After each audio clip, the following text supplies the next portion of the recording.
Booking na booking ang lovebirds. Kim at Paulo, baby, ang bagong endearment.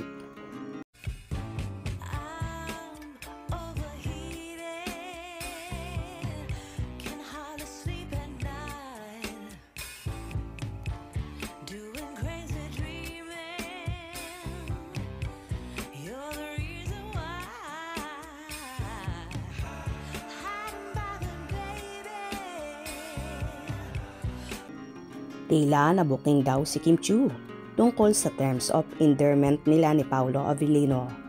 Sa It's Showtime kasi, nitong Friday, January 24, 2025, binuking ng co-host ni Kim na si Jong Hilario ang pagkakilig ni Kim nang marinig ang salitang baby. Binati kasi ng guest na si JM De Guzman ang girlfriend niyang si Donalyn Bartolome at tinawag na baby.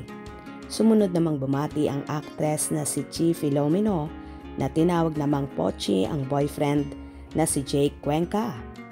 Pagkatapos nito'y bumaling si Vong Navarro kay Kim at tinukso ito kay Paulo. Baka may gusto ka ring batiin, say ni Vong na kinakilig ng studio audience. Pagbubuking naman ni Jong, nung sinabi ni JM kanina na hi baby, kilig na kilig si Kim. Hirit pa ni Jong kay Kim, yun din ba ang tawag sa'yo ni Paulo? Umiwas si Kim at ikinambyo ang usapan sa pagpopromote ng movie nila ni Paulo. My Love Will Make You Disappear. March 26 na po yan in cinemas worldwide.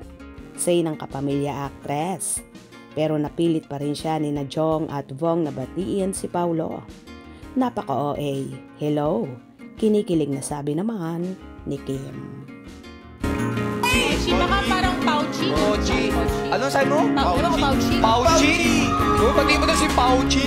Okay, madlang people, keep it up for My Love Will Make You Disappear. My Love Will Make You Disappear, March 26 na po yan in cinemas worldwide. Sabihin mo na.